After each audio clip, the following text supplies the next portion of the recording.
ಸಭೆ ಮಧ್ಯದಲ್ಲಿ ನೀವು ಸಿಕ್ಕಿರಿ, ಕುಳಿತುಕೊಂಡಂತ ನೀವು ನಿಮ್ಮಷ್ಟಕ್ಕೆ ನೀವೇ ನಗುತ್ತಾ ಇದ್ದೀರಿ. ಏನು ಅಂತ ನಾನು ಊಹೆ ಮಾಡಿದ್ದೆ. ಹೌದಾ? ನನ್ನ ಗಂಡ ಯಾಕೆ ನಗ್ತಾರೆ, ಯಾವ ಕಾರಣಕ್ಕೆ ನಗ್ತಾರೆ ನನಗೆ ಗೊತ್ತಾಗುತ್ತಿಲ್ಲ. ಹೇಳುವುದಾ? ಹೇಳಿ. ಮತ್ತೇನು ಅಲ್ಲ, ಸಭೆ ಮಧ್ಯದಲ್ಲಿ ಕುಳಿತಿದ್ದೀರಾ, ಇಂದು ತಿರುಗಾಟಕ್ಕೆ ಹೋಗಿದ್ದೀರಾ ನೀವು. ಹೋದಾಗ ಯಾವುದೋ ಒಂದು ಸುಂದರ ಹೆಣ್ಣು ಕಂಡಿದ್ದಾಳೆ. ಅವಳನ್ನು ನೋಡಿ ಅವಳ ಚಂದ ಎಲ್ಲ ಕಂಡು ಈಗ ಈ ಸಭೆಯ ಬಗ್ಗೆ ಕುಳಿತಾಗ ಅವಳ ನೆನಪು ನಿಮಗೆ ಆಗಿದೆ. ಅದನ್ನು ಊಹೆ ಮಾಡಿ ನಗುತ್ತಾ ಇದ್ದೀರಿ. ಅವಳು ಹಾಗಿದ್ದು ನಮ್ಗೆ ಯಾರು ಹಾಗಿಲ್ಲ ಅಲ್ವಾ? ಹೆಣ್ಮಕ್ಕಳಿಗಾಗಿ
ಸಹಜವಾಗುತ್ತೆ. ಹೌದಾ? ಹೌದೌದು. ಹಾಗೆ ಹೊಸ ವಿಚಾರ ಕೇಳಬೇಕು ಅಂತ ಉಂಟು. ಏನಂತ ಹೇಳ್ತೀರಾ? ಹೇಳೋದಕ್ಕೆ ಸಾಧ್ಯವೇ ಇಲ್ಲ. ಏನು? ಯಾಕೆ ಬಲ್ಲ? ರಹಸ್ಯವಾದಂತಹ ವಿಚಾರವನ್ನ ಹೆಣ್ಣು ಮಕ್ಕಳಲ್ಲಿ ಹೇಳುವುದು ಒಂದೇ, ಗಾಳಿಯಲ್ಲಿ ಕಸ್ತೂರಿಯನ್ನ ಸೇರಿ ಬಿಡುವುದು ಒಂದೇ. ಯಾಕೆಂದ್ರೆ ಹುಟ್ಟಿ ಎನ್ನುವುದು ನಿಮ್ಮಲ್ಲಿ ನಿಲ್ಲುವುದಿಲ್ಲ. ನೀರಲ್ಲಿ ಹೇಳಿದೆ ಹೋಗುತ್ತಾದ್ರೆ ಹುಟ್ಟು ರಕ್ತಾಗದೆ ಪ್ರಚಾರ ಆಗ್ತದೆ. ಏನ್ ಮಾಡ್ತೀನಿ ಅಂತ ನಿಮ್ಗೆ ಲೆಕ್ಕಾಚಾರ ಎರಡು ಪ್ರೀತಿಯಿಂದ ಕೇಳಿ ಬಾಯಿಂದ ಹೊರಬಿಡ್ತೀನಿ ಅಂತ. ಅದು ನಿಮ್ಮ ಜಾತಿ ಗುಣವೇ ಹಾಗೆ. ಮತ್ತೊಬ್ಬರಿಗೆ ಹೇಳ್ತೇನೆ ನಾನು. ಹೇಳೋದು ಬಿಡ್ತೀರಾ ಸ್ವಾಮಿ? ನಾನು ಒಬ್ಬೊಬ್ಬರಿಗೆ ಹೇಳುವುದಿಲ್ಲ, ಒಬ್ಬೊಬ್ಬರಿಗೆ ಹೇಳುವುದು. ಹೌದಾ? ಅಂದ್ರೆ ಹಲವು ಮಂದಿಗೆ ಹೇಳ್ತೇನೆ ಆಗ ಅರ್ಥ ಅಲ್ಲ, ಒಬ್ಬರಿಗೂ ಹೇಳುವುದಿಲ್ಲ. ಮುಟ್ಟಿನ ವಿಚಾರ ಅಲ್ಲ, ನನ್ನ ಒಬ್ಬರಲ್ಲಿ ಹೇಳಿ ಮತ್ತೊಬ್ಬರಲ್ಲೂ ನಾ ಹೇಳುವುದಿಲ್ಲ. ಹೇಳಿಕ್ಕಾಗುದಿಲ್ಲ, ಹೇಳಿಕ್ಕಾಗುದಿಲ್ಲ. ಇನ್ನೊಬ್ಬರಿಗೆ ನಾ ಕೇಳುವಳಲ್ಲ.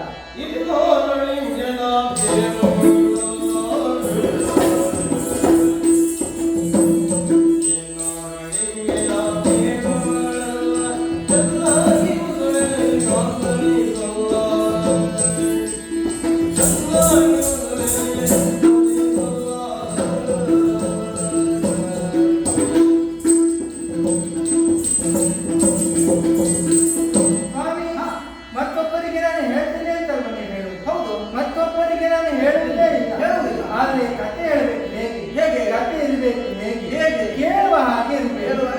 ಹೌದು, ಹೊಸ ಕತೆ ಅಂತ ಹೇಳಿದಾಗ ಪ್ರತಿಯೊಬ್ಬರಿಗೂ ಕುತೂಹಲ ಮೂಡುವುದು ಹಾಗೆ ಇರುತ್ತದೆ, ರೋಮಾಂಚಕಾರಿಯಾಗಿರ್ಬೇಕು. ಹೌದು ಹೌದು, ಹಾಗೆ ಹೊಸ ಕತೆ ಅಂತ ಆಗ್ಬೇಕು. ಮತ್ತೊಬ್ಬರಿಗೆ ಹೇಳುವುದಿಲ್ಲ ಅನ್ನೋದಕ್ಕೆ ಆಣೆ ಮಾಡಿ ಹೇಳುವುದ? ಆಣೆಯ? ಹೌದು. ಓ, ಅದು ಉಂಟಲ್ಲ ನನಗೆ. ಆಗಿತ್ತಂತೆ. ಯಾವ ನಿಮ್ಮ ಕೇಳ್ತೇನೆ. ಎಲ್ಲ ನಮ್ಮನ್ನೊಂದು ಬೇಗ ಬೇಡ ನನ್ನ ಮೇಲೆ ಬೇಡ. ನಿಮ್ಮ ಪಾದದಾನೆ ಮಾಡಿ ಹೇಳ್ತೀನಿ. ಹೌದಾ? ಹಾಗಾದ್ರೆ ಹೇಳ್ತೇನೆ ಕೇಳು.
ಹೊಸ ಕಥೆ ಆಗಿದೆ. ಹೊಸ ಕಥೆ. ಹೌದು. ಹಳೆ ಕಥೆ. ಹಳೆ ಕಥೆ ಹೇಳು. ಆ ಕಥೆ ಎಲ್ಲ ಕೇಳುವವರಿಲ್ಲ. ಏನಿದ್ರು ಹೊಸ ಕಥೆ ಯಾವುದು ಕೇಳ್ತಾರೆ ಎಲ್ಲರೂ ಕೂಡ. ಓ ಸತ್ಯಭಾಮ, ಓ ನೀನು ಭಾವಿಸಿಕೊಂಡು ನಾನು ಹೇಳಿದ ಹೇಳ್ಬೇಕಿದಂತ ಹಾ. ಅಲ್ಲವೇ ಅಲ್ಲ. ಹಾ. ವಿಚಾರ ಬೇರೋದಿರ್ಬೋದು. ಏನು ಏನು ಗೊತ್ತಿಲ್ಲ, ನಮ್ಮ ನಗರದ ಹೊರಗಿರುವಂತಹ ಒಂದು ಉಪವನ ಉದ್ಯಾನವನ ನಂದನವನ. ಹಾ, ಹಾ. ಆ ನಂದನವನದಲ್ಲಿ ಒಂದು ಮರ, ದೊಡ್ಡ ಆಲನ. ದೊಡ್ಡದಾದ ಅವನ. ಸಾಕು ಸಾಕು. ಮತ್ತೆ ಮುಂದೆ ಅಲ್ಲ, ಕಥೆ ಸಾಕು ಅಂತ. ಅಲ್ಲ ಹೊಸ ಕಥೆ ಪ್ರಾರಂಭದಲ್ಲಿ ಕಥೆ ಒಳ್ಳೆದಿರ್ಬೇಕು. ಆವಾಗ ಕೇಳುವುದಕ್ಕೆ ಮನಸ್ಸಿರ್ತದೆ. ನೀವು ಹೇಳುವ ಕಥೆ ಈ ಹಳೆ ಕಥೆಯಿಂದ ಪ್ರಾರಂಭ ಮಾಡಿದ್ರೆ ಕೇಳುವವರು ಅಲ್ಲ, ಮುಂದೆ ನಾನು ಹೇಳ್ತೀನಿ ಏನಂತ ವಿಚಾರ. ನಂದನವನ ಮಧ್ಯದಲ್ಲಿ ಆಲಮರದ ಪಕ್ಕದಲ್ಲಿ ಒಂದು ಕೊಳ, ಕೊಳದಲ್ಲಿ ಒಂದು ಹಂಸ, ಅಲ್ಲಿ ಆಟ ಆಡ್ತಾ ಉಂಟು, ಅಲ್ಲೊಂದು ತಾವರೆ ಉಂಟು. ಅದೇ ಕಥೆ ಅಲ್ಲ. ಅಲ್ವೇ ಮತ್ತೆ ಏನು ಬಳಸಿಕೊಂಡಾಗಲ್ಲ. ಇನ್ನು ಇರುವುದು ಕಥೆಯಲ್ಲಿ ಸ್ವಾರಸ್ಯ. ಹೌದಾ? ಈ ಮರದ ಕೆಳಗಡೆಯಲ್ಲಿ ಒಬ್ಬ ವ್ಯಕ್ತಿ ಕುಳಿತುಕೊಂಡಿದ್ದಾನೆ. ಒಬ್ಬ ವ್ಯಕ್ತಿಯ ಸನ್ಯಾಸಿ.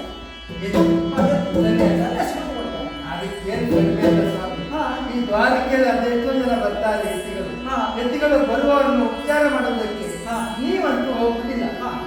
ಅವ್ನು ಅಣ್ಣ ಇದ್ದಾರೆ, ನಮ್ಮ ಅಣ್ಣ ಇದ್ದಾರೆ. ಹೌದು, ಉಪಚಾರ ಮಾಡಿ ಕಳಿಸ್ತಾರೆ. ಹಾಗಿದ್ದರೆ ತೊಂದರೆ ಏನು, ಬರ್ಲಿ ಬಿಡಿ. ಎತ್ತಿಗಳು ಬರ್ತಾರೆ, ಅರ್ಥ ಕಟ್ಟೆ ಅದು. ಎತ್ತಿಯಲ್ಲಿರುವುದೇ ವಿಶೇಷ. ಎತ್ತಿಯಲ್ಲಿ ಇರುವುದೇ ವಿಶೇಷ. ಯಾಕೆ ಗೊತ್ತಿದೆಯಾ?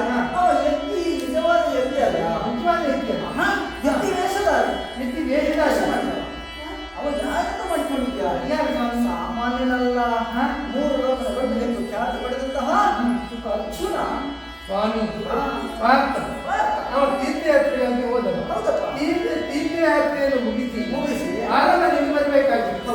ಎತ್ತಿ ವೇಷವನ್ನು ಹಾಕಿಕೊಂಡು ಅವನು ಕುಳಿತುಕೊಂಡಿದ್ದಾನೆ ಅಂತಾದ್ರೆ ಅವನಿಗೆ ತಿರುಗಾಟದಲ್ಲಿ ಏನೋ ತೊಂದರೆ ಆಯ್ತಾ ಅಂದ್ರೆ ಇದೆಲ್ಲ ಮತ್ತೆ ಎಲ್ಲ ನಮ್ಮ ಸಭೆಯ ಸೂಚನೆ ಮತ್ತೆ ನಮ್ಮ ನಿರ್ದೇಶನ.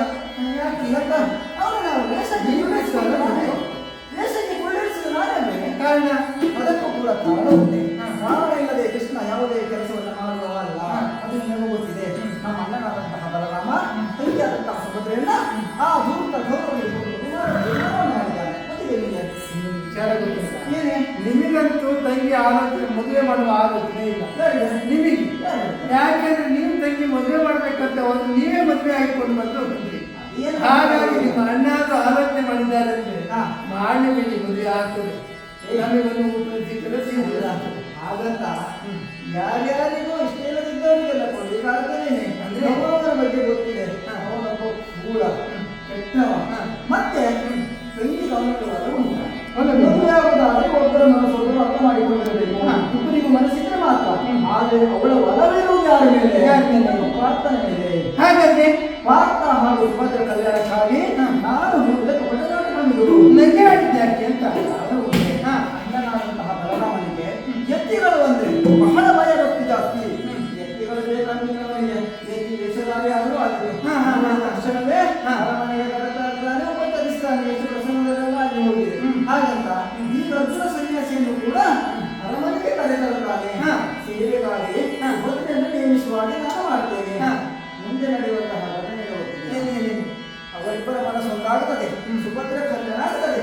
ಮುಂದೆ ನಡೆಯುವ ಘಟನಾವಳಿಗಳು ಅಣ್ಣನಾದಂತಹ ಬಲರಾಮನ ಗರ್ವಭಂಗ, ಆ ಕೌರವನ ಮಾನಭಂಗ, ಇದನ್ನೆಲ್ಲ ನಾನು ನಿನಗೆ ನಚ್ಚಿಸಿ ಬಿಟ್ಟರೆ ನೀವು ವಿಚಾರ ಇಷ್ಟೇ ಇಷ್ಟೇ ಅಪ್ಪ. ಏನು ಅಲ್ಲ, ನೀವು ಎಷ್ಟು ಇದು ಮಾಡಿದ್ದು. ನನಗೆ ಒಂದು ಕಥೆ ಹೇಳ್ಬೇಕಾದ್ರೆ ಹೌದಾ?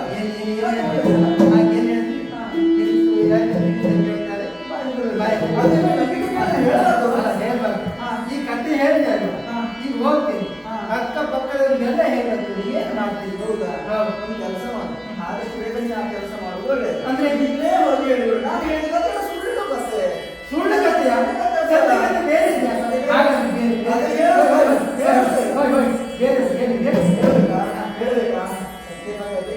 ಸತ್ಯ ಕಥೆ ಇದೆ, ಬೇರೆಯವ್ರಿಗೆ ಹೇಳಿದ್ರೆ ಸುಳ್ಳಾಗ್ತದೆ.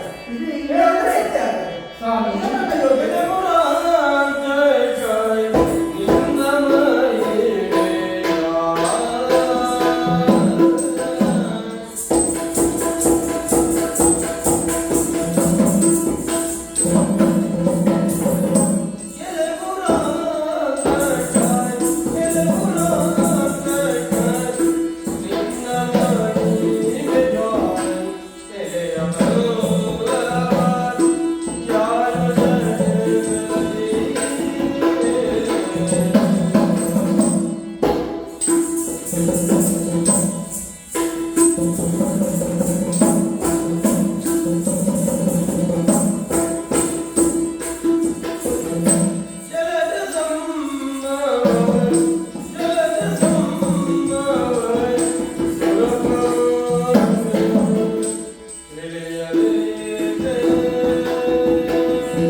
ಹಾಗೆ ಹೇಳಬೇಕು ಅಂತಲ್ಲ, ಮತ್ತೆ ನಾನು ಇದು ಸಂತೋಷ ಪಟ್ಟಿದ್ದು ಹಾ ಯಾಕೆ ಗೊತ್ತುಂಟಾ? ಆದಷ್ಟು ಬೇಗ ಹೇಳು. ನಿಮ್ಮ ಮೈಗೆ ಅಪಾರವಾದ್ದು ವಿಶೇಷವಾದ್ದು ಯಾವ ಹೊತ್ತಿನಲ್ಲಿ ಯಾವ ಕಾರ್ಯವನ್ನು ಹೇಗೆ ಮಾಡ್ತೀನಿ ಅಂತ ಹೇಳಿ ತಿಳಿಯುವುದು ಯಾರು ಸಾಧ್ಯ?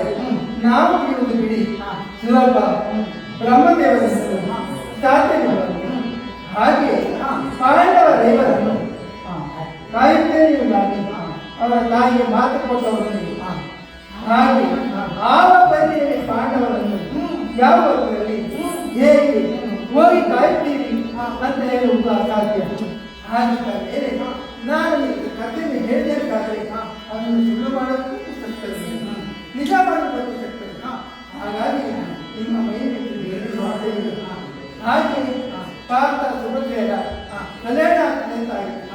ನಾನು ಮೊದಲಿಗೆ ಸಿದ್ಧರಾಗುವಂತೂ ಹೌದಾ? ಅದು ಒಂದು ವಿಚಾರ. ಒಂದು ಮತ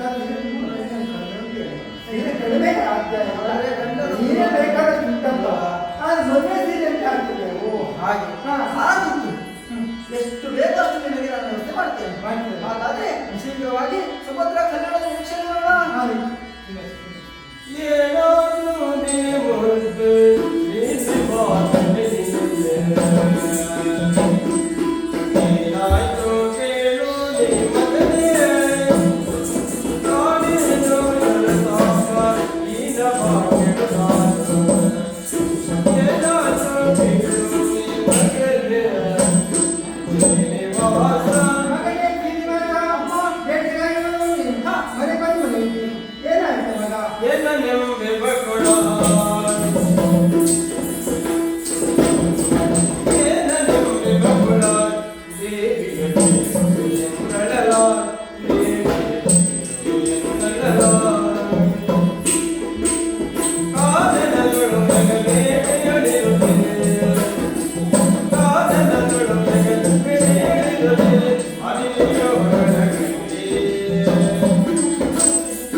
ಬರುವಂತಹ ಅಸಂಖ್ಯಾತ ಭಕ್ತಾದಿಗಳು ಹಾಗೂ ಧರ್ಮನಾದಿಗಳನ್ನು ಸಮುದ್ರದ ಮುಖಾಂತರ ಬೇರೆಯವರಿಗೆ ನಾನು ಸಲ್ಲಿಸುತ್ತೇನೆ. ಅಷ್ಟೇ ಅಲ್ಲಮ್ಮ, ಮುಂದೊಂದು ತಿರುಪತಿ ಎನ್ನುವಂತಹ ಪವಿತ್ರ ಪುಣ್ಯ ಕ್ಷೇತ್ರವಾಗಿರುತ್ತಾರೆ. ಹಲವು ಮಂದಿ ಭಕ್ತಾದಿಗಳೆಲ್ಲ ಬರ್ತಾರೆ. ಬರುವ ಭಕ್ತಾದಿಗಳಿಗೆ ಲಟ್ಟನ್ನೇ ಪ್ರಸಾದವಾಗಿ ಕೊಡುವಂತಹ ಏರ್ಪಾಡನ್ನು ನಾನು ಮಾಡ್ತೇನೆ. ಯಾಕೆ ಗೊತ್ತಿದೆಯಾ? ನನ್ನ ಕ್ಷೇತ್ರಕ್ಕೆ ಬರುವಂತಹ ಭಕ್ತಾದಿಗಳು ಜೀವನದಲ್ಲಿ ನೊಂದು ಬರುತ್ತಾರೆ. ಅವರ ಬಾಯಿ ಸಿಹಿಯಾಗುವುದರ ಜೊತೆಯಾಗಿ ಅವರ ಜೀವನವು ಕೂಡ ಸಿಹಿಯಾಗಬೇಕೆನ್ನುವುದೇ ಇದರ ಮೂಲ ಉದ್ದೇಶ.